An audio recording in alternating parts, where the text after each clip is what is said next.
తెల్ల బియ్యం తింటే అది హానికరం అని చెప్పి బాగా విపరీతంగా డాక్టర్లు ఎక్స్పర్ట్స్ చెప్పడంతో అందరూ అన్నం తినడానికి భయపడుతున్నారు. సురేంద్ర గారు ఏంటంటే కుల్లాకర్ అనే ఒక కొత్త రకం బియ్యం గురించి చెప్పబోతున్నారు. ఈ బియ్యంలో ఉండే అద్భుతమైన ఔషధ గుణాలు. కానీ వైట్ రైస్ మీద ఎందుకు ఇంత వ్యతిరేకత పెరిగిపోయింది ఈ మధ్య? అయితే కొన్ని మినరల్స్ లోపం అని ఈరోజు మనం అనుకుంటున్నాం. మినరల్ లోపం వల్ల డెఫిషియన్సీలు అన్నీ వస్తున్నాయి ఆరోగ్యపరంగా. సో ఇట్లాంటి వాటిని నిజానికి ఒక విత్తనం బతకాలి అంటే ప్రతి సంవత్సరం దాన్ని పంట వేయాలి, మళ్ళీ సేకరించాలి, మరీ భద్రపరచాలి, మళ్ళీ వర్షాకాలం వచ్చినప్పుడు మళ్ళీ వేయాలి. ఇలా ప్రతి సంవత్సరం వేస్తేనే అది తదుపరి తరాలకి అందుతుంది. భారతదేశంలో అసలు ఎన్ని రకాల బియ్యాలు ఉన్నాయండి సుమారుగా? పూర్వం మన పూర్వీకులు చెప్పేది కానీ మన వాళ్ళు చెప్పేదాన్ని బట్టి చూస్తే పూర్వము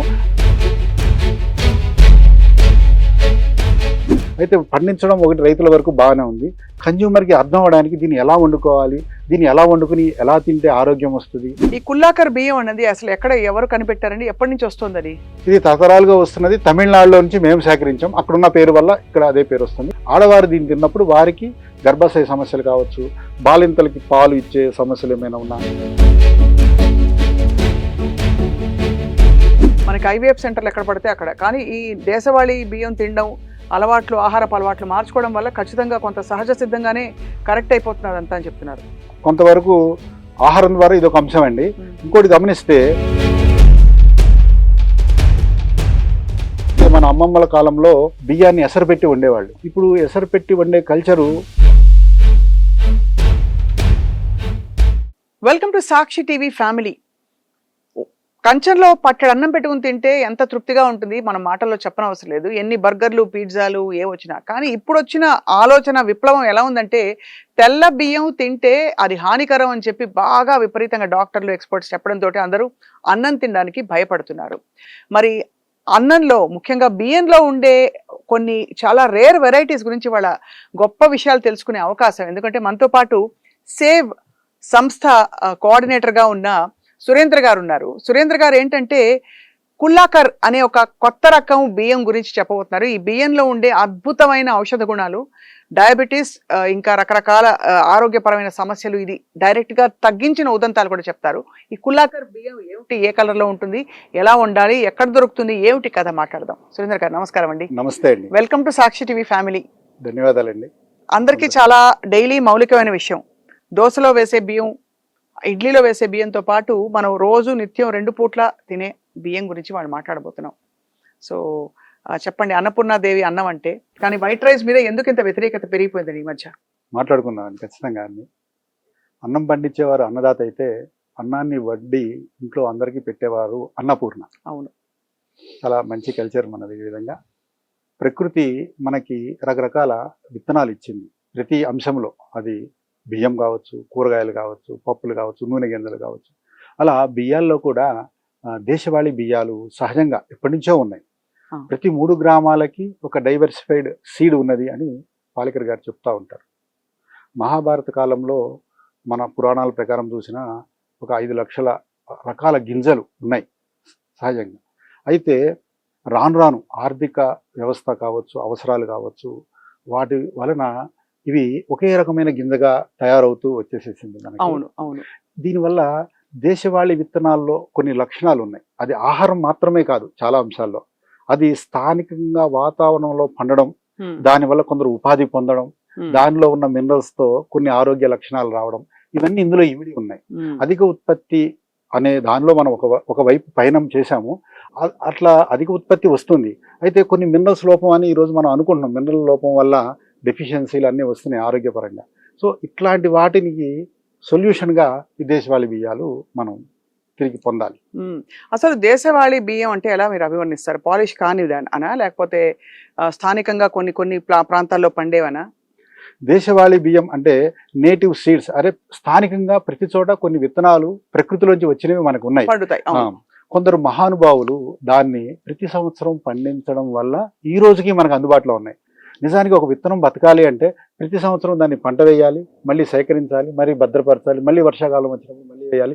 ఇలా ప్రతి సంవత్సరం వేస్తేనే అది తదుపరి తరాలకి అందుతుంది. ఇట్లా కొందరు మహానుభావులు చేయబట్టి అది ఈ రోజుకి మనకి అందుబాటులో ఉన్నది.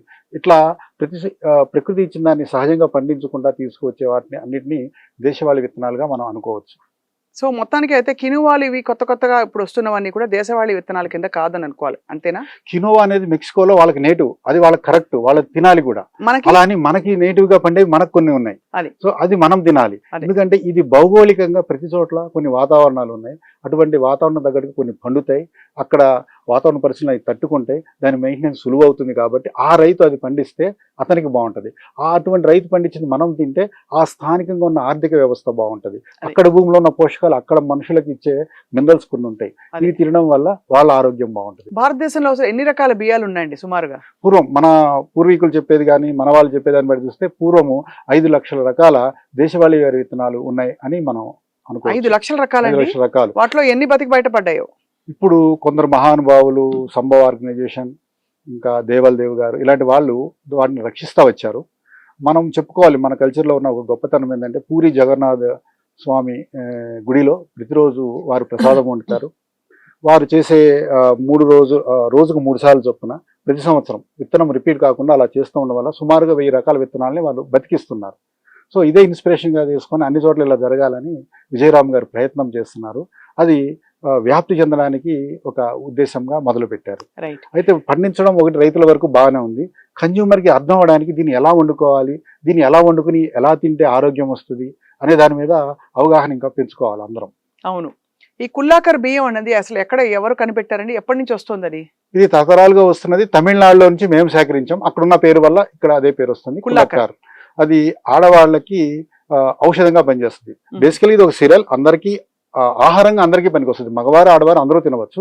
ఆడవారు దీన్ని తిన్నప్పుడు వారికి గర్భాశయ సమస్యలు కావచ్చు, బాలింతలకి పాలు ఇచ్చే సమస్యలు ఏమైనా ఉన్నా, ఆడవాళ్ళలో ఉన్న పీసీఓడి సమస్యలు ఉన్నా, ఇటువంటి వాటికి ఇది సొల్యూషన్ గా కూడా ఉపయోగపడుతుంది.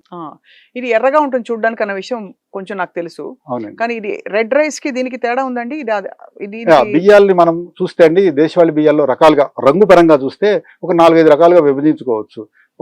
కొన్ని పాలిష్ చేయకుండా దాని మీద టెక్స్చర్ ఉంటుంది కదండి, ఆ రంగులు బట్టి మనం రకాలుగా అనుకుంటే కొన్ని తెల్ల బియ్యాలు ఉన్నాయి, కొన్ని బ్రౌన్ కలర్లో ఉన్నాయి, కొన్ని నల్ల బియ్యాలు ఉన్నాయి, కొన్ని రెడ్ కలర్లో కొన్ని షేడ్స్తో ఉన్నాయి, అలాగే కొన్ని డార్క్ బ్లూ కలర్ అండి, కర్పుకోని, ఇట్లాంటి రంగులతో ఉన్నవి దేశవాళీ బియ్యాల్లో ఉన్నాయి. రైట్. ఈ కుల్లాకర్ బియ్యం అనేది దాదాపు మనకి బియ్యపు గింజలాగే ఉంటుందండి దీనికి? అంటే దీనిలో కూడా మళ్ళీ సబ్ కేటగిరీస్, ఇప్పుడు అన్నంలో మనకి basmati, brown basmati, white rice, white Sona Masoori, brown Sona Masoori ఇలా ఉంటాయి కదా. ఇది రెడ్ గా ఉంటుంది కాబట్టి దీనికి ఇంకా పాలిష్డ్ ఏ ఉండదేమో, ఇది అన్పాలిష్డ్ రైస్ కిందకే. ఇది అన్పాలిష్డ్ రైస్ కింద అనుకోవాలి. జనరల్ గా అన్పాలిష్డ్ మన వాళ్ళు బ్రౌన్ రైస్ అంటారు. ఇది ఇప్పుడు ఇందులో రంగులు ఉన్నాయి కాబట్టి పైన టెక్స్చర్ కొన్నిటికి రంగు ఉంటుంది, కొన్ని లోపల గింజ కూడా రంగు ఉంటుంది.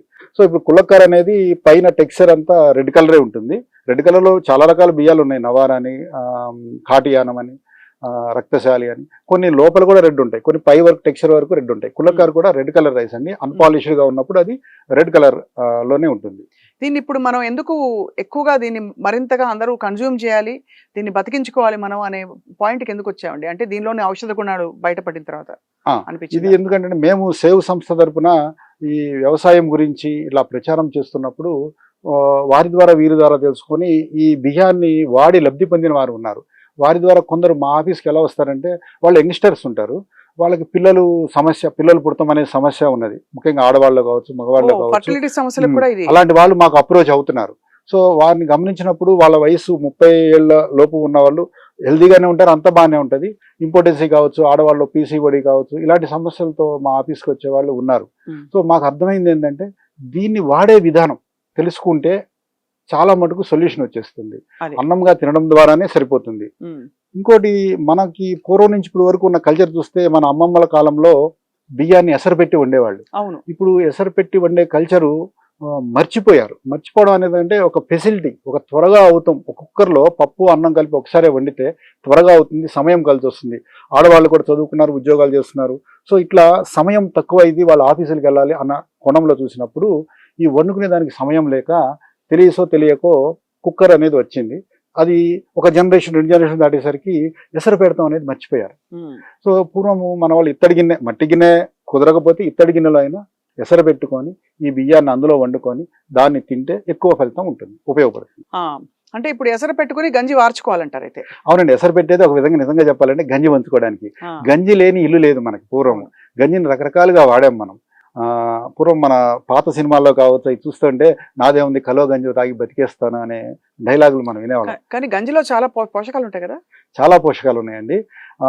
ఇందులో ఉన్న అడ్వాంటేజ్ గురించి మనం ఒకసారి చెప్పుకోవాలి. అన్నం వండుతున్నప్పుడు నీళ్లు మామూలుగా 1కి 3 2 వేస్తే అన్నం సరిపడా అత్తెసరు అంటారు దాన్ని, అలా సరిపోతుంది. అమ్మ అదే అడిగేది, అమ్మ ఎంత పెట్టాలి బియ్యం అంటే అత్తెసరి పెట్టినా మార్చడానికి పెట్టినా అడుగుతారు. అవునవును, గంజి అయితే కొంచెం ఎక్కువ నీళ్లు పోసాం అనుకోండి, సో కొంత ఉడికిన తర్వాత చక్కగా గంజి వంచేస్తాం. అంటే గంజిలో కొంత స్టార్చ్ వెళ్తుందండి. ఈ స్టార్చ్ కొంత తీసేయడం వల్ల క్యాలరీస్ తగ్గుతాయి కదండి. ఫస్ట్ ఆఫ్ ఆల్ తినే దాంట్లో అంటే మనం కొంచెం ఆవకాయతో తిన్నాం అనుకోండి, ఎక్కువ అన్నం తిన్నాం అనుకోండి, క్యాలరీస్ ఇంటేక్ అయితే కొంత తగ్గుతుంది కదండి గంజి తీయడం వల్ల, ఒక అడ్వాంటేజ్. ఇంకోటి, ఇదే గంజిని మనం ఒక 24 గంటల పాటు అంటే ఈ రోజు కాసింది రేపటి వరకు అలా పెట్టామనుకోండి, సో అందులో కొంత మైక్రోబ్స్, బెనిఫిషియల్ మైక్రోబ్స్ పెరిగి ఫెర్మెంట్ అవుతుంది. దానివల్ల బి కాంప్లెక్స్ విటమిన్లు సహజంగా తయారవుతుంది అందులో. ఈవెన్ పాలిష్డ్ రైస్ అయినా కనీసం గంజి వంచితే మరునాడికి బి కాంప్లెక్స్ విటమిన్లు సహజంగా తయారవుతాయి.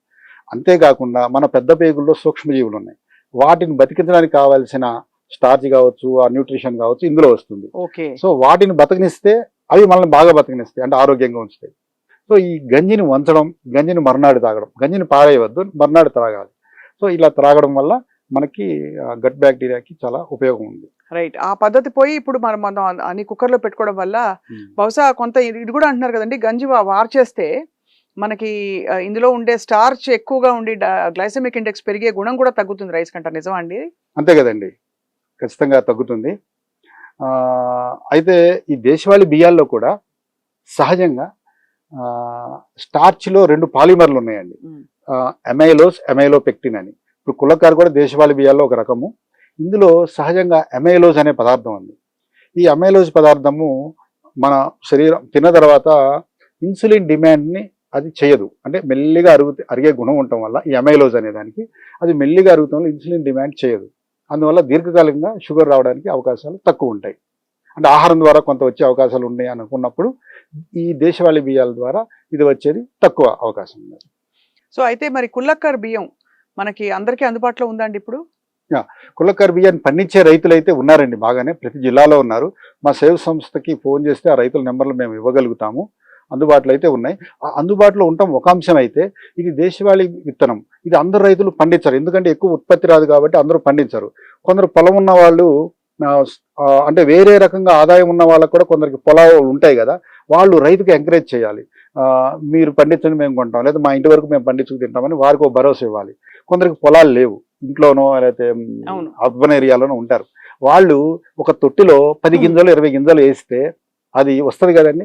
ఆ గింజని ప్రతి సంవత్సరం వాళ్ళు 6 ఏళ్ళు పాటేసినా వాళ్ళు ఈ విధానానికి కంట్రిబ్యూట్ చేసిన వాళ్ళు అవుతారు. అంటే బేసిక్ గా విత్తనం అయినా పోకుండా ఉండాలి, విత్తనం ఎప్పటికీ ఉనికిలో ఉండాలి. కుల్లక్కర్ రుచి ఎలా ఉంటుందండి? దీని రంగు రుచి కూడా బాగుంటుందండి. దేశవాళీ విత్తనాలన్నీ నిజంగా అన్ని రుచిగా ఉంటాయండి. అయితే వండే విధానాన్ని మనం ఆలోచించాలి. ఎసరబెట్టి వండడం, ఈ ఎసరబెట్టి వండడం అనేది బియ్యాన్ని నానబెట్టుకుని మనం ముందుగా కనీసం కుల్లకారు విషయంలో 2-3 గంటలైనా సరిపోతుంది. నీళ్లు మరుగు వచ్చిన తర్వాత నానిన బియ్యం అందులో వేస్తే ఏమవుతుందంటే పేలాలు ఎలా పగులుతాయి, పాపప్ అవుతాయి, అలా ఈ నానిన బియ్యం వేడిలో పెరిగేసరికి దానిపైన టెక్స్చర్ బ్రేక్ అయ్యి పిండి పదార్థం ఎక్స్పోజ్ అవుతుంది. సో దీనికి మన కూరలోని గుజ్జు కావచ్చు, మజ్జిగ కావచ్చు అన్ని చక్కగా పట్టుకొని పంటి కింద నలుగుతున్నప్పుడు రుచి అనిపిస్తుంది, ఆ రుచిని ఆస్వాదిస్తారు. ఇంత తీరిగ్గా భోజనం చేసుకోవచ్చు మీరు చెప్తుంటేనే అసలు ఎంత బాగుందో, చక్కగా ఆస్వాదించవచ్చు. అయితే కుల్లక్కర్ బియ్యం గ్లైసెమిక్ ఇండెక్స్ ఏ విధంగా ఉంటుందండి? ఇది మిగతా మన మామూలుగా తెల్ల బియ్యం, సన్న బియ్యం కంటే కూడా తక్కువేనండి? ఇది గ్లైసెమిక్ ఇండెక్స్ దీనికి తక్కువగానే ఉంటుందండి. అయితే ఇది ఎలా గమనించవచ్చు అంటే, మా దగ్గర అన్ని టెస్టిమోనియల్ ఎవిడెన్స్, సైంటిఫిక్గా మేమైతే ల్యాబ్స్లో చేయలేదు. టెస్టిమోనియల్ ఎవిడెన్స్ అందరూ చెప్పిన దాని డేటా ప్రకారం పొద్దున్న ఇప్పుడు అందరూ తింటాం కదా అన్నం, తిన్నప్పుడు వీటితో అన్నం తిన్నప్పుడు ఒక 4-5 గంటల వరకు మళ్ళీ వెంటనే ఆకలి కాదు. చక్కగా పొద్దున్నే మీల్స్ చేయడం చాలా ఉపయోగం, టిఫిన్స్ బదులు. అది చాలా రోగాలకి కంట్రోల్ అవుతుంది. కనీసం పొద్దున్నే ఫుల్ మీల్స్ చేయడం, కూర వండడం కుదరకపోతే ముందు రోజు రాత్రి అన్నం వండి అన్నాన్ని నీళ్ళలో నానబెట్టి ఆ అన్నాన్ని పొద్దున్న మజ్జిగతో తిన్నా దట్ ఈస్ గుడ్ బ్రేక్ఫాస్ట్ అండి. అలాగా క్రియేటివ్ గా దోశలు కూడా వేసుకోవచ్చా ఈ బియ్యాలు? ఖచ్చితంగా అండి, దోశలు చాలా బాగా వస్తాయండి. దిబ్బరొట్టు వేసుకోవచ్చు. ఎదిగే ఆడపిల్లలు ఉంటే సాయంత్రం వాళ్ళ స్కూల్ నుంచి వచ్చే టైంకి చక్కగా పొట్టు మినపప్పు దీంతో చక్కగా దిబ్బరొట్టు కూడా వారంలో 2 సార్లు చక్కగా వేసుకోవచ్చు. అన్ని పోషకాలు అక్కడే వచ్చేసాయి కదండి. పొట్టు ఖచ్చితంగా అండి. మినపప్పులో ఎంత పోషకాలు అవునండి. ఉన్నాయండి అసలు. ఇవన్నీ మనం ఎందుకు ఇంత దూరం అయిపోయాం సురేంద్ర గారు? మామూలుగా ఇది పాత పద్ధతుల నుంచి ఇప్పుడు ఎంతో పాతకాలం విషయం కూడా కాదు. చిన్నప్పుడు విషయాలు అంటే ఇప్పుడు ఒక 20 ఏళ్ల 25 ఏళ్ల క్రితం ఉండే విషయాలు కూడా అవునండి. ఇప్పుడు పూర్తిగా ఈ జనరేషన్ లో కనుమరుగైపోతున్నాయి. గత అవునండి. దశాబ్ద కాలంలో మార్పు వచ్చేసింది బాగా. అవునండి. దీన్ని నేను అనుకోవడం పనిలో సౌలభ్యత అనేది అన్నీ తెచ్చుకున్నాను. టెక్నాలజీ అనేది మనకి తక్కువ సమయంలో ఎక్కువ పని చేయడానికి అవకాశం ఉందండి. అలాగే తక్కువ ఖర్చుతో ఎక్కువ పని చేయడానికి అవకాశాన్ని ఇస్తుంది. అక్కడ వరకే టెక్నాలజీ కానీ ఏదైనా ఇవ్వగలదు. మిగతా హ్యూమన్ రిలేషన్స్లో అవి అప్లై కాదు కదండి. సమయం ఇవ్వడం అనేది అవసరమే. అంటే ముఖ్యంగా తల్లిదండ్రులుగా చూస్తే వంట అనేది ఈ రోజు ఆడవాళ్ళే ఉండాల్సిన అవసరం లేదు, మగవాళ్ళు ఉండాలి. మగ పిల్లవాడికి నేర్పాలి. వాళ్ళు వంట వండడం అనేది శ్రద్ధ పెట్టాలి. ఎందుకంటే ఇది సరిగ్గా లేకపోతే ఆరోగ్యం మీద ఎఫెక్ట్ పడుతుంది, అది వాళ్ళ కెరీర్ మీద కూడా ఎఫెక్ట్ అవుతుంది. సో కాబట్టి దీన్ని అందరూ అర్థం చేసుకోవాలి, దాన్ని ఆచరించాలి. అది చాలా పెద్ద గొప్ప విషయం చెప్పారు మీరు. అంటే ఇది శరీరాన్ని ఒక 2-3 నెలలు మీరు చెప్పిన విధానంలో వండుకుని తింటే ఖచ్చితంగా మార్పులు వస్తాయి అని చెప్తున్నారు కదా. అంటే మీరు అన్నారు ఇన్ఫర్టిలిటీ సమస్యలు ఉన్న వాళ్ళు కూడా ఈ బియ్యం తిని చాలా మంది లబ్ధి పొందారండి. ముఖ్యంగా ఆడవారిలో పీసీఓడి సమస్యలు కావచ్చు, ఇర్రెగ్యులర్ పీరియడ్స్ కావచ్చు, బాలింతలకు పాలు ఇచ్చే విషయంలో కావచ్చు, పిల్లవాడు అంటే ప్రెగ్నెంట్స్గా ఉన్న ఆడవాళ్ళు దీన్ని తింటే పిల్లవాడు పుట్టే బరువు, అలాంటి విషయాల్లో కావచ్చు ఫలితాలు మేము చూసాం. లేకుండా కూడా న్యాచురల్ డెలివరీ అయిందని. అవునండి, అలాంటి వాళ్ళు అయినాయి. మా ఆఫీస్లో కూడా వాళ్ళ సమ్మతితోనే వాళ్ళ నెంబర్లు కొందరికి ఇస్తున్నాం. ఎన్ని నెలలు అలా తిన్నారు? ప్రెగ్నెంట్ గా ఉన్న వాళ్ళైతే కనీసం 3వ నెల నుంచి తినవచ్చండి. రెగ్యులర్ గా ప్రెగ్నెంట్ అవడానికి 6 నెలల ముందు కూడా వాళ్ళు మొదలు పెట్టచ్చు. పూర్వం గర్భ సంస్కారం అని మన పెద్దవాళ్ళు చేసేవాళ్ళు. ప్రెగ్నెంట్స్ గా అవడానికి ముందే కొన్ని కల్చర్ పరంగా ఏమేమి చేయాలనేది ఉన్నది. ఈవెన్ పెళ్ళైన పిల్లలకు కూడా ఏం వండి పెట్టాలనేది ఒకటి ఉన్నది. సో అది పోవడం అనేది ఒక సమస్య అండి. ఏవేవి దాంట్లో మినరల్స్ ఎక్కువ ఉంటాయో ఆ మినరల్స్ ఉన్న బియ్యాన్ని వాళ్ళు వంటలుగా పిండి పదార్థాలుగా చేసి పెట్టేవాళ్ళు. ముఖ్యంగా అబ్బాయిల విషయంలో మా పిల్లై సాంబా అని ఒక బియ్యం ఉన్నది, దేశవాళీ బియ్యం. దాన్ని మేము ల్యాబ్ టెస్ట్ కూడా చేయించాం. దాంట్లో ఉన్న డిఫరెన్స్ ఏంటంటే మిగతా బియ్యాల కంటే దీంట్లో మినరల్ కాంటెంట్ ఎక్కువ ఉన్నది. ఈ మినరల్సే లోపం ఉంది ఈరోజు ఆహారంలో. సో అది తిన్నప్పుడు వాళ్ళకి బాగుంటుంది. సో పూర్వము పెళ్ళి అవ్వడానికి ముందు నుంచే అబ్బాయికి అది పెట్టేవాళ్ళండి. సో ఆ విధంగా వాళ్ళకి ఫర్టిలిటీ బాగుండేది. అవును, చాలా మంచి మాట చెప్పారు. ఇదివరకు ఇప్పుడు ఇన్ఫర్టిలిటీ సమస్యలు విపరీతంగా పెరిగిపోయి మనకి ఐవీఎఫ్ సెంటర్లు ఎక్కడ పడితే అక్కడ. కానీ ఈ దేశవాళీ బియ్యం తినడం, అలవాట్లు, ఆహారపు అలవాట్లు మార్చుకోవడం వల్ల ఖచ్చితంగా కొంత సహజ సిద్ధంగానే కరెక్ట్ అయిపోతున్నది అంతా అని చెప్తున్నారు. కొంతవరకు ఆహారం ద్వారా ఇదొక అంశం అండి. ఇంకోటి గమనిస్తే ప్రకృతిలో ఏ జీవి కూడా ఇట్లా ఫర్టిలిటీ సెంటర్ను ఉపయోగించుకోవడం లేదు, మనం ఉపయోగించుకుంటున్నాం. దీన్ని అందరూ గమనించాలి. చాలా పెద్ద మాట, మంచి మాట చెప్పారు మీరు. అవునండి. సో దీనికి కారణం ఏంటంటే టెక్నాలజీ మనకి ఇచ్చింది కొన్ని ఫెసిలిటీస్ కోసమే. అన్నిటికీ టెక్నాలజీ సొల్యూషన్ ఇవ్వదు మనకి. మెడికల్ సైన్స్ నిందించడానికి లేదు, అది ఎంత కావాలో అంత బాగానే ఇచ్చింది. మనము ఒక జీవన విధానం కావచ్చు, మనుషుల నిర్లక్ష్యం కావచ్చు, కొన్నింటిని చేయడం వల్ల మాత్రమే ఈ సమస్యలు వచ్చినాయి, వేరే కారణం ఏం లేదు. ఇప్పుడు ఈ బియ్యాన్ని చూడొచ్చా? చూడవచ్చండి, ఖచ్చితంగా. నేను తీసుకొచ్చాను శాంపుల్. ఇది ఎర్ర రంగులో ఉండే ఒక బియ్యం అండి. ఆహా. సో ఇది దాదాపు దీని చూడడానికి ఇది అవిసె గింజల టైప్ లో ఉంది. కలర్ అదే కలర్ ఉంటది. అవిసె గింజ కూడా ఫ్లాట్ గా ఉంది చూడండి, రౌండ్ గా కాకుండా ఇది ఫ్లాట్ గా కనిపిస్తోంది. అవిసె గింజల్లా కనిపిస్తున్నాయి. అవునండి. చక్కగా ఈ బియ్యాన్ని నానబెట్టుకుని ఉండితే ఎలా ఉంటుందండి ఇది? దీన్ని నానబెట్టుకుని ఎసరు పెట్టాలండి. ఎసరు పెడతాం అనేది విశేషం. అదే పూర్వం అందరూ చేసినదే. ఎసరు పెట్టినప్పుడు ఆ బియ్యం ఇలా వస్తుంది. ఇది మనం మామూలుగా అన్నం, పప్పు, కూర అన్నిట్లో తినొచ్చు. చక్కగా రుచిగా కూడా బాగుంటుందండి. ఇది అలవాటైతే ఇదే తినాలనిపిస్తుంది. మీరు ఏదో స్టూడియోకి వచ్చారని నేను ముఖస్తుతికి చెప్పట్లేదండి. ఏమీ లేకుండా ఉత్త అన్నం నోట్లో వేసుకుంటే కూడా 4 మెతులు ఎంత రుచిగా ఉందంటే. అంతే కదండి. అంటే ముందు అసలు పంటికి తెలుస్తోంది. అదండి. ఇప్పుడు ఏం తింటున్నావు, నవ్వులుతున్నావు, దానికి ఒక క్యారెక్టర్ ఉందని అర్థం అవుతుంది. ఖచ్చితంగా సాలిడ్నెస్ అనేది ఇందులో ఉంటది. అంటే ఇది అలవాటే, వేరే తింటే తప్ప బియ్యం ఏదో తింటారని అలా అనిపిస్తుంది అండి, ఫీలింగ్, మౌత్ ఫీలింగ్. సో ఇలా దేశవాళీ బియ్యాలు ఏదైనా నానబెట్టుకోవడం, ఎసరు పెట్టుకోవడం, వండి చేస్తే రుచిగా ఉంటుంది, ఆరోగ్యము. స్థానికంగా అవి పండుతాయి కాబట్టి అవి పండించే రైతులకి ఆదాయము, ఉపాధి. ఎంత గొప్ప విషయం. మీరు ఎలాగో ఇంత గొప్ప పని చేస్తున్నారు కాబట్టి ఇంకో 2 విషయాల గురించి మేము అడుగుతాను. ఒకటి పాడి, మన పాలకి సంబంధించిన పదార్థాలు, మంచి చక్కటి చిక్కని పాలు, నెయ్యి, దొరకని వాళ్ళు ఏం చేయాలి ఒకటి. అలాగే రెండోది మనకి ఎరువులు లేకుండా పండించే ఆర్గానిక్ కూరగాయలు ఆ. అవి దొరకకపోతే ఏం చేయాలి? మంచి విషయం అండి. ముందు ఈ పాడి గురించి మాట్లాడుకుందాం. మన పెద్దలు పాడి పంట అనే విధానాన్ని మనకు చెప్పారు. పాడి పంట అంటే ఈ భూమి మీద మనిషి ఒకప్పుడు అడవిలో ఉన్నాడు. అడవిలో ఉన్నప్పుడు అతని ఆహారం వేట చేయడం, అలాగే దొరికిన పండ్లను తినడం ఇలా నడిచింది. ఈ క్రమంలో వ్యక్తులకి మధ్య కాంపిటీషన్ వస్తుంది ఆహారం కోసం కావచ్చు కదండి. ఎప్పుడైతే ఆహారానికి ఒక భద్రత ఉందో వ్యక్తిలో సృజనాత్మకత వస్తుంది. దాని ఇంకా రకరకాలుగా సైన్స్ అనుకోవచ్చు, టెక్నాలజీ, ఇవన్నీ చక్కగా డెవలప్ అవుతాయి, కళలు వస్తాయి. దీనికోసమే పూర్వం నుంచి మన వైపుకు వచ్చినది ఒకటి వ్యవసాయం. అలా మన దేశంలో మన దేశ భౌగోళిక స్వరూపాన్ని బట్టి, వానల్ని బట్టి, ఎండల్ని బట్టి మనకంటూ ఒక విధానం ఉన్నది. అలా ప్రతి చోట ఉన్నది. మనిషి ఎప్పుడైతే సంఘంలోకి వచ్చాడో ఈ సంఘ జీవనానికి ఒక పశువు లేకుండా అతనికి లేదు. మన దేశంలో ఆవు లేక బర్రె, ఇంకో దేశంలో గొర్రె కావచ్చు, ఇంకో దేశంలో ఇంకోటి కావచ్చు. ఇట్లా ఇది లేకుండా మనిషి సంఘ జీవనం లేదు. సో వ్యవసాయము, ఆవు, మనిషి, ఈ మూడు ఒక సింబయాటిక్ సిస్టమ్ అండి. ఈ మూడు కలిసి ఉండాలి మనిషి సమృద్ధి కోసం. ఎంత టెక్నాలజీ పెరిగినా ఈ మూడు ఉండాలి. ఆవు, మన దేశంలో దేశవాళీ ఆవు, మనిషి, వ్యవసాయం. ఆవు యొక్క వ్యర్థం, ఆవు ఇచ్చే ఎరువు ఏదైతే ఉందో ఆవు యొక్క వ్యర్థం మట్టిలోని సూక్ష్మజీవులకి, వానపాములకి ఆహారం.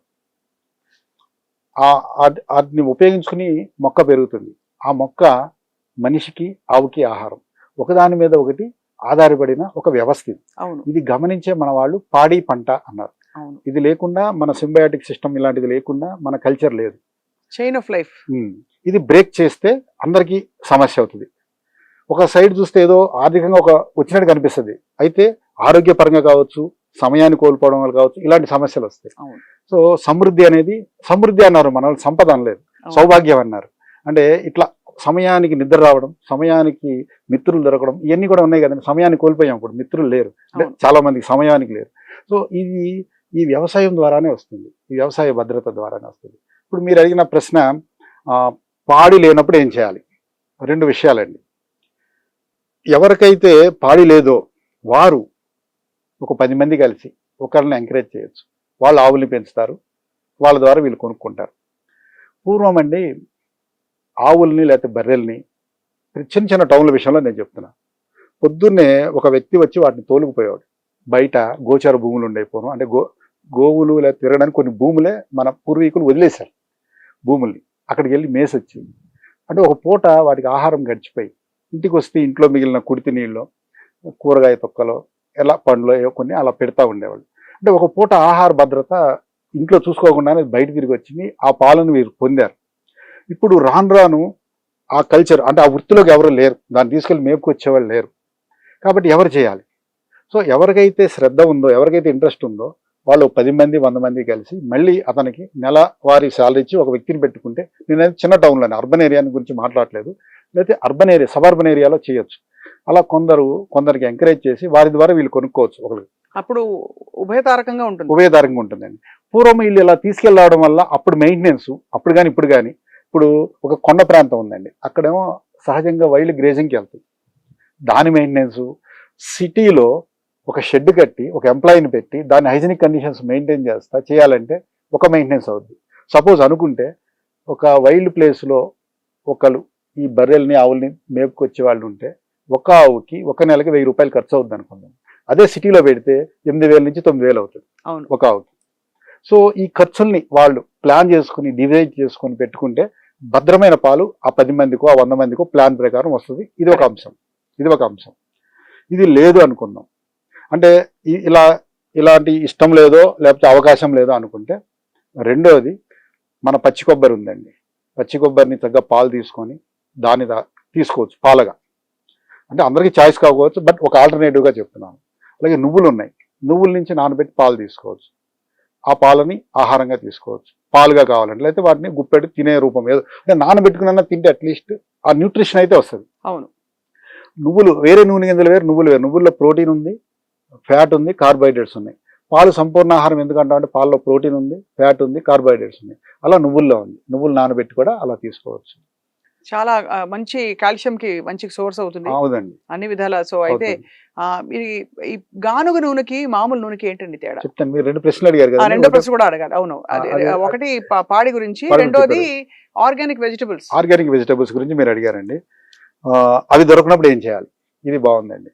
అయితే అండి మనకి చక్కగా అర్బన్ ఏరియా, టౌన్, విలేజ్ అనుకుందాం. టౌన్, విలేజ్ లో భూములకి సమస్య లేదు కాబట్టి వెనకాల వాళ్ళు పెంచుకోవాలి. ఇంతో అంతా వాళ్ళ కొంచెం అవునండి. చిన్న చిన్న తొట్టెల్లోనే వేసుకోవచ్చు. పెంచుకోవాలండి. పెంచుకోవాలి వాళ్ళ బాధ్యత కూడా.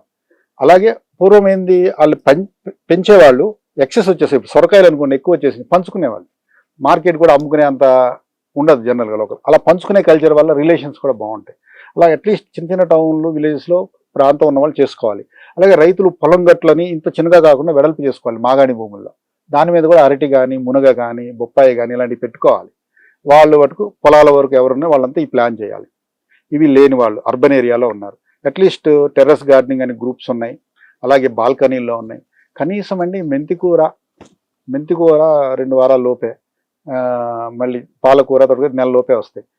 అట్లీస్ట్ వారంలో ఒకసారైనా కంట్రిబ్యూట్ చేస్తుందండి అది. అలాగే మీరు అన్నట్టు కొందరికి ఆర్గానిక్ కెమికల్ ఫ్రీ కావాలని అనుకున్నారు అనుకోండి. అట్లీస్ట్ కొన్ని మందులు కొట్టకుండా పండేవి, సహజంగా పండేవి గుమ్మడికాయ ఉందండి, సొరకాయ ఉన్నది, కొబ్బరి ఉంది. కొబ్బరి, పచ్చిశనగపప్పు, కొబ్బరి, కందిపప్పు పొడిగా వండుకొని అలా తినవచ్చు. అది ఒక ఆప్షన్ ఉంది. ఎప్పుడైనా వేరే ఊరు కానీ ఊరు వెళ్ళినప్పుడైనా ఒక ఆప్షన్ ఇది. వీలైతే నాకు కొంచెం మునగా కేసేస్తే ఇంకా బెటర్. సింపుల్ గా ఆకులతో, అంటే రోజు ఆ కెమికల్ కొట్టిన కూరగాయలు కంటే అట్లీస్ట్ కొన్ని రోజులన్నా దాన్ని అవాయిడ్ చేయొచ్చు. అలాగే కూర అరటికాయ ఉందండి. జనరల్ గా వీటికి ఎవరు కొట్టరు. ఇలాంటి వారంలో 3-4 సార్లు తీసుకున్నా తక్కువ ఖర్చుతో మనం ఎలా చేయొచ్చు అనేది సొల్యూషన్. అంటే సొల్యూషన్ వెతుక్కుంటే ఉంటుంది, దాని అంతే కదండి. తెలుసుకోవాలి. అంతే కదా. మన పూర్వీకులు కూడా ఒకటి పెట్టారండి. ఇప్పుడు చాతుర్మాస్యం 4 నెలలు నడుస్తుందండి. మొదటి నెలలో కూరగాయల పండ్లు తినేవాళ్ళు కదా మన వాళ్ళు పూర్వం. అలా ఎందుకంటే ఈ టైంలో కొంచెం ఆకుల మీద కూడా పురుగులు అవి వస్తాయి, వాటిని అవాయిడ్ చేసేవాళ్ళు. లేదా ఇంకో అంశం ఏంటంటే అందరికీ దొరకాలి. కొందరు కొన్ని తినలేదు అనుకోండి, వేరే వాళ్ళు తినే వాళ్ళకి అందుతాయి. ఈ కంట్రిబ్యూషన్గా ఒకటి ఉండేది మన సిస్టంలో. చాలా అద్భుతంగా ఉంది సురేంద్ర గారు. మీరు చెప్తున్న విధానం చెప్తే అయ్యో అన్ని మార్చేసుకుంటే బాగుండు ఇప్పుడు ఈ క్షణం. ఎందుకంటే సిటీ లైఫ్లో మనకి ఫాస్ట్ ఫుడ్ అసలు ఉన్న ఇంట్లో వండుకుని తింటేనే 10 సమస్యలు, అదే బయట తింటే ఇంకా 100 సమస్యలు. అంతే కదా. బయట ఫుడ్ మనకి అందుబాటులో ఉండేది, ఎవరు ఎక్కడి నుంచి ఏం తెస్తారో ఎవరికి తెలియదు. ఈ కాంటెక్స్లో ఫైనల్గా ఒక్క క్వశ్చన్ అడగాలి. గానుగ నూనెకి మామూలు నూనెకి ఏమిటి వ్యత్యాసం, ఏమిటి, ఎందుకు గానుగ నూనె మంచిదంటాం? ఖచ్చితంగా అండి. ఇప్పుడు ఈ గానుగ నూనె కూడా మనం ఒకసారి డిఫరెంట్ వేస్లో ఈరోజు జరుగుతున్న దాని గురించి మాట్లాడుకుందాం. ఎద్దు గానుగ ద్వారా ఒక నూనె తీయబడడం ఒక విషయం. ఎక్కడైతే ఎద్దు లేదో, ఎద్దును పోషించలేరో, లేకపోతే ఆ స్కిల్డ్ లేబర్ దొరకరో, కట్టెలతో చేసిన మిషన్స్ కూడా ఉన్నాయి. అదే తిరుగుతున్నాయి ఇప్పుడు సిటీల్లో చాలా మటుకు అవి ఉన్నాయి. అది కూడా ఓకే, మంచిది. అలాగే స్క్రూ ప్రెస్ మెథడ్ అంటే కోల్డ్ ప్రెస్ అంటారు. అంటే ఎక్స్పెల్లర్ మెథడ్ అని ఒకటి ఉన్నదండి. స్క్రూ ప్రెస్ అని మిషన్స్ ఉంటాయి. వీటి ద్వారా నూనె తీయడం, ఇలాంటి రకరకాల పద్ధతులు ఉన్నాయి. ఎద్దు గానుగ గురించి మాట్లాడుకుందాం. ఆవు మనం ఇందాక మాట్లాడుకున్నప్పుడు పాడి ఉండాలి అనుకున్నాం కదండి. పాడి ఉన్నది కరెక్టే. పూర్వం వ్యవసాయంలో ఎద్దుల బండి ఉంది, పొలం దున్నాం కాబట్టి ఎద్దుని అలా ఉపయోగపడింది మనకి. ఆవేమో పాలిస్తుంది. అయితే మారుతున్న కాలంలో ట్రాక్టర్ వచ్చినాక, లేకపోతే విధానాలు మారిన తర్వాత పొలం దున్నే దగ్గర ఎద్దు లేకపోయేసరికి ఎద్దు అనేది బర్డెన్ అవుతుంది. అంటే బర్డెన్గా చూడబడుతుంది ఆర్థికంగా చూస్తే. మరి ఏం చేయాలి? మరి స్లేటర్ హౌస్కి వెళ్ళకూడదు, దాన్ని మనకి ఇష్టం లేదు. గోమాత గోపిత 2 ఉంటేనే మనం సమృద్ధి కదా. మరి ఏం కావాలి ఇవన్నీ? అందరికీ ఆవే కావాలి, ఎందుకంటే పాలిస్తుంది, లేకపోతే అమ్ముకుంటే ఆదాయం వస్తుంది. ఎద్దు ఆదాయం లేదు కదా. సో ఇలా చూసినప్పుడు ఈ ఎద్దు చక్కగా జీవితంగా, అంటే గోమాత ఎప్పుడు తృప్తిగా ఉంటే గోపిత ఉన్నప్పుడే కదండి. సో ఆ ఒక ఎద్దు గానుగ పెడితే 2 ఎద్దులకి ఉపాధి ఉంటుందండి. అంటే వాటి ద్వారా అదే ఒకరికి మ్యూచువల్ బెనిఫిట్. మనం ఇందాక అనుకున్నప్పుడు ఎద్దు మనకు నూనె తీస్తుంది, ఆ నూనెని అమ్ముకుని ఉపాధి పొంది మళ్ళీ ఎద్దు నీళ్ళు పోషిస్తూ ఉంటారు. అలా ఎద్దు గానుగ అనేది అలా ఒకటి అంశం అన్నమాట. అలాగే ఎద్దు గానుగ తిరిగే విధానంలో ఎక్కడ థర్మల్ పవర్ వాడలేదు కాబట్టి కార్బన్ ఎమిషన్ లాంటివి అక్కడ ఉండవు. సో అయితే పర్ డే ఇచ్చే ఈల్డ్ ఒక 15 to 20 కిలోస్ వస్తుందండి. అంటే నెంబర్ ఆఫ్ యూనిట్స్ ఎక్కువ కావాల్సింది, ఎక్కువ మందికి ఉపాధి వస్తుంది ఇష్టమై చేసుకుంటే. ఒకవేళ ఇది ఒకటే కాదు, ఒక ఎద్దు గానుగ ఒక ప్రాంతంలో ఉందనుకోండి, దాన్ని డిపెండ్ అయ్యి నూనె గింజలు పండిస్తారు చూడండి. నూనె గింజల వాళ్ళకి లోకల్ మార్కెట్ అయిపోద్ది. అంటే ముఖ్యంగా స్థానికంగా పండే నూనె గింజలు ఈరోజు నువ్వులు కావచ్చు, పల్లీలు కావచ్చు, కుసుమలు కావచ్చు, పంట తగ్గిపోతుంది. మనం చూస్తే కొన్ని గింజల్ని ఇంపోర్ట్ చేసుకుంటున్నాం, డిపెండెంట్ అయిపోయి. సో స్థానికంగా పండే నువ్వులు పోయింది, స్థానికంగా పండే కుసుమలు చూస్తుండగా ఒక 5 ఏళ్ళకి ఇప్పటికి చాలా మారిపోయింది. రేటు పెరుగుతుందంటే అవి తగ్గిపోతున్నట్టే అర్థం. అలా కుసుమల రేటు పెరిగింది, పల్లీల రేటు పెరిగింది. ఎవరైతే స్థానిక పరిశ్రమ ఉన్నారో వాళ్ళు కొంటంటే స్థానిక రైతులు వేస్తారు. సో ఇవన్నీ ఇంటర్లింక్డ్ ఆర్థికంగా కూడా. ఇది ఒక అంశం అయితే, ఎద్దుగానగా తిరుగుతున్న ఆ రొటేషన్ ఉంటుంది చూడండి, అక్కడ నలిగే తీరు ఉంటుంది కదా, అక్కడ పుట్టే హీట్ ఒకటి ఉంటుంది కదండి, అందులో ఆ ఘర్షణ వల్ల, ఆ హీట్ వల్ల అది తక్కువ ఉండటం వల్ల అందులో ఉన్న న్యూట్రిషనల్ అంటే హార్మోన్స్, ఎంజైమ్స్ ఉంటాయి కదండి, అవి హీట్కి సెన్సిటివ్గా ఉంటాయి. అలాంటివి డిస్టర్బ్ కాకుండా ఆ నూనెలోకి వస్తాయి. సో దీనివల్ల ఇన్ని బెనిఫిట్స్ ఉన్నాయండి ఒక ఎద్దుగానలో చూస్తే. అయితే మన వాళ్ళు మెయింటెనెన్స్ చేయడంలో మేబీ అక్కడ హైజీనిక్గా మెయింటైన్ చేసి ఉండకపోవచ్చు కొందరు, అక్కడ ఏదో ఈగలు కనిపించచ్చు, అందువల్ల ఇది చెడ్డది అనుకుని ఉండొచ్చు. ఒక టైంలో ట్రాన్స్పరెంట్గా ఉంటే అది గొప్పది అనిపించి ఉండొచ్చు. యాడ్స్ ద్వారా కొన్ని ఆయిల్స్ వచ్చినాయి, ట్రాన్స్పరెంట్గా ఉన్నాయి. మన వాళ్ళు ఇచ్చింది టర్బిడ్గా ఉంటుంది, అది చూస్తే ఏదో ఒకలాగా ఫీలింగ్ ఉండి ఒక టైంలో అవి డిస్కరేజ్గా అయిపోయి అవి తీసుకోవడం మానేశారు. అయితే ట్రాన్స్పరెన్సీ కాదు, అందులో ఉన్న విటమిన్ ఈ, టోకోఫెరాల్ అంటారు, యాంటీ ఆక్సిడెంట్, ఇది సహజంగా ఎద్దుగానగలో లేకపోతే కోల్డ్ ప్రెస్ ఆయిల్స్లో సహజంగా ఉంటుంది. కోల్డ్ ప్రెస్ ఆయిల్స్ లో కూడా ఉంటుందండి. సో మనకి ఏది దొరకకపోతే కనీసం కోల్డ్ ప్రెస్ ఆయిల్స్ వరకు మూవ్ అయితే మంచిది అవచ్చండి. దీన్ని కూడా చెప్తాను. ఎద్దుగానగలో ఇట్లా ఉన్నది. Next option screw press or cold press. At least ఇందులో ఎద్దు లేదు, అదే థర్మల్ పవర్ వాడతాం. న్యూట్రిషనల్గా చూస్తే ఇది ఇంకా మంచిది. విటమిన్ ఈ చక్కగా ఉంటుంది. అన్ని నూనె గింజల్లో విటమిన్ ఈ ఉంటుంది, అది రీటైన్ అవుతుంది. కాబట్టి అది తిన్నవారికి కూడా అది బెనిఫిట్ అవుతుంది. అలా అది మంచి జరుగుతుంది. ఇంకా నెక్స్ట్ ఎక్స్పెల్లర్, ఏదైనా అన్రిఫైన్డ్ ఆయిల్లో ఏదైనా మంచిది అనుకున్నప్పుడు ఎక్స్పెల్లర్లో అది కూడా మంచిదే. రిఫైన్డ్ ఆయిల్లో కొన్ని ఆర్గానిక్ సాల్వెంట్స్ కలిసిపోయి దాంట్లో వాల్యూమ్ పెరుగుతుండొచ్చు, అది మనకి ఫుడ్కి అంత సూటబుల్ కాదు. అంతే, ఫుడ్కి సూటబుల్ కాదు. దానివల్ల ఇన్ఫ్లమేషన్ బాడీలో పెరిగిపోయే సంఘటనలు చాలా కనిపిస్తున్నాయి. సో మొత్తానికి సార్, ఇంకా అసలైన మౌలిక ప్రశ్న ఏంటంటే, మనకి ఇవన్నీ సహజ సిద్ధంగా వచ్చే ఈ ఆహార పదార్థాలు, ఈ గింజలు, మీరు చెప్పిన కులక్కర్ రైస్ కూడా, అది అందరికీ అందుబాటులో, అందరికీ అఫోర్డబుల్ అండి? ఇది అఫోర్డబుల్ అండి. ఇది ఎట్లా అంటే, మామూలు బియ్యం 1 కిలో బియ్యం 7గురు తినగలుగుతారు ఒక లెక్క. ఈ బియ్యం 1 కిలోని 10 మందికి పడుతుంది. అంటే తినే క్వాంటిటీ తగ్గుతుంది, అంటే అంత సాటిస్ఫైయింగ్ గా ఉంటుంది, నిండిపోతుంది. ఇందులో ఫైబర్ కూడా చాలా ఉంటుందండి ఖచ్చితంగా. అలాగే ఇంకొకటి, ఆ బియ్యం కానీ ఈ బియ్యం కానీ, అంటే దేశవాళీ బియ్యం కానీ హైబ్రిడ్ కానీ, అన్నం వండడం, గంజి తీయడం, ఈ గంజిని ఒక సమయంలో కన్జ్యూమ్ చేయడం, బాటిల్లో పోసుకుని ఆఫీస్కి వెళ్ళిపోవచ్చు అండి, ఒక టైంలో దాన్ని తాగొచ్చు. ఈ అలవాటు అయితే రావాలి అందరికి. అలా వస్తే గనక ఇది నిజంగానే మీరు అన్నట్టుగా, అంటే అన్ని విధాల స్వామి కార్యం స్వకార్యం అన్ని జరుగుతాయండి, అన్ని జరుగుతాయి కదా. ఏదండి ఇప్పుడు ఏది కడుపు నిండినట్టు అనిపించకే ఇంకా ఏదో తాగదాం అనిపిస్తుంది. తాగే క్రమంలో షుగర్ ఇంటేక్ పెరుగుతుంది, అంటే యాడెడ్ షుగర్ ఏదో తీసుకుంటారు కానీ టీ కాఫీలో, అది పెరుగుతుంది. ఒక విధంగా ఒకసారి ఇది అయితే కనీసం దాని మీద డిమాండ్ తగ్గుతుంది. కరెక్ట్. అట్లా కొంత ఆల్టర్నేటివ్ ఇది ఉపయోగపడుతుంది. ఎంత బాగా చెప్పారండి సురేందర్ గారి వాళ్ళ. ఈ కులకర్ రైస్ తప్పకుండా నేనైతే ట్రై చేయదలుచుకున్నాను. తప్పకుండా ఈ మార్పు చేసి మా తల్లిదండ్రులకు కూడా ఇది పెట్టి, ఈ బియ్యం పెట్టి వాళ్ళకి, ఎందుకంటే తెలియని రకరకాల సమస్యలు, ఏజ్ రిలేటెడ్ కొంతవరకు అయినా వాళ్ళు స్థిమిత పడతారని చెప్పి ఒక ఆశ. చాలా సంతోషం. అందరికీ అరుగుతుందండి ఇది? ఖచ్చితంగా అరుగుతుందండి. ఇది నవారాన్ని రెడ్ రైస్ ఉంది, అది అందరికి అరకపోవచ్చు, కానీ ఇదైతే అందరికి సులువుగా అరుగుతుంది. దీన్ని ఆడవారు మగవారు అందరూ చక్కగా ఆహారంగా తీసుకోవచ్చు. ఆడవారికి మటుకు ఇది ఔషధంగా కూడా పనిచేస్తుంది. అది గ్రేట్ సురేంద్ర గారు, చాలా విషయాలు చెప్పినందుకు ధన్యవాదాలు. ఇంకా చాలా కేటగిరీస్ ఉన్నాయి. మనం ఎలా ఉండాలి, ఎక్కడున్నాం అనే అంశం తీసుకుంటే మిమ్మల్ని ఎప్పటికప్పుడు మిమ్మల్ని ఇన్వైట్ చేస్తాం, మా స్టూడియోకి రావాలి మీరు. అనేక ఆహార పదార్థాలు, రైతులు పండించే మంచి మంచి గింజల గురించి మాకు చెప్పాలి. చాలా సంతోషం అండి. ఇటువంటి ప్రచారం ఇంకా బాగా జరగాలి. ముఖ్యంగా వండుకునే విధానాన్ని తెలుసో తెలియకో మర్చిపోయినాం, మళ్ళీ ఒకసారి గుర్తు చేసుకోవాలి. అలాంటి దానికి మీలాంటి వారు ఈ మీడియా ద్వారా ప్రచారం చేయాలని నేను కోరుకుంటున్నాను. ధన్యవాదాలు. అండ్ అందరికీ, ప్రేక్షకులందరికీ కూడా కులక్కర్ రైస్ మీరు కూడా ట్రై చేయాలని చెప్పి ఆశిస్తున్నాం, కోరుతున్నాం. ఆరోగ్యపరంగా ఇలాంటివి ఇన్కార్పొరేట్ చేయడం వల్ల మనకి కాలక్రమంలో లైఫ్ స్టైల్ రిలేటెడ్ డిజార్డర్స్ చాలా వరకు తగ్గుతాయని చెప్పి మనకి సైంటిఫిక్గా కూడా తెలుస్తోంది. Thank you all for watching Sakshi family. ఎప్పుడైనా ఎక్కడైనా మీ చేతిలోనే వార్తా ప్రపంచం, మీ మొబైల్లో, మీ కంప్యూటర్లో, మీ టీవీలో. సాక్షి టీవీ డిజిటల్ ప్రసారాల కోసం లాగిన్ అవ్వండి www.youtube.com/sakshi tv.